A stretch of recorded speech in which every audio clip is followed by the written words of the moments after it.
From our New York studios, let's go inside her story with Jackie Reed. Good morning, Jackie.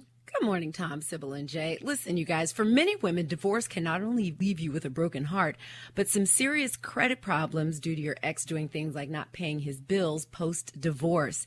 I met a woman who told me it took her more than 7 years to fix her credit after her divorce. But there are ways to protect yourself. I'm going inside her story with credit repair specialist Paul Oster, who is the CEO of Better Qualify. Good morning, Paul. Listen, now I would think it's during the marriage that a spouse can do the most damage to your credit, depending on what accounts you share. But don't you and your credit reports kind of go separate ways after the divorce? I mean, how can an ex still do damage after the divorce papers are signed? Unfortunately, if a couple gets to the point where they're actually getting a divorce, both spouses, and oftentimes the woman for sure, needs to realize that a divorce decree does not supersede the original creditor agreement. Probably the most important thing that folks are going to take away from today's show. What that means is if a judge orders a spouse to pay all of the credit card bills and their joint accounts, and let's say there's $100,000 worth of debt in those credit card bills, and the woman says, okay, well, if he's going to pay that, and that offsets some of the other monies in the marital settlement agreement, she doesn't take as much from a savings account or a 401k because he's responsible for $100,000. If he does not pay, she is ultimately responsible in the eyes of the creditor. And it's an amazing thing. They don't care what the judge says. If you have joint accounts, it is imperative that they get closed immediately, they get separated, and they get paid. You cannot take his word for it. Obviously, if you're going through a divorce, there were problems already. We see the damage every single day, and I listen to women pouring their hearts out, but the judge said.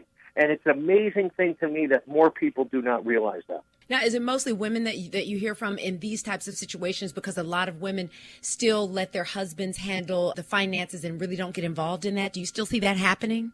Very large percentage of our clients have come through a divorce, and oftentimes it's the woman who suffers more. Maybe she only has the joint accounts with her husband, and her husband may have other individual accounts. And once the divorce goes through and those accounts get closed or they go into default, now it's a tremendous undertaking to try and reestablish the credit, settle the debt, and move forward in her individual credit life. This may sound crazy, but what happens to the credit if the couple decides to get back together?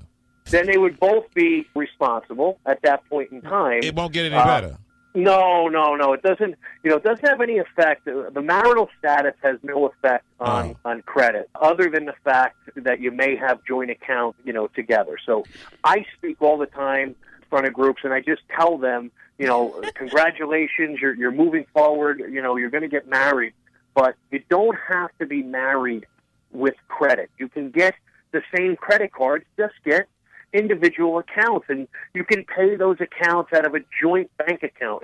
It's much easier to separate a bank account than it is credit card account. Paul, where can we get more of your tips on all types of credit issues? What's your website? It's betterqualified.com. Paul, thank you so much. All right, ladies. It's cheaper to keep them. Take You said it, not me, Tom. .com. Paul, do you think prenups are smart?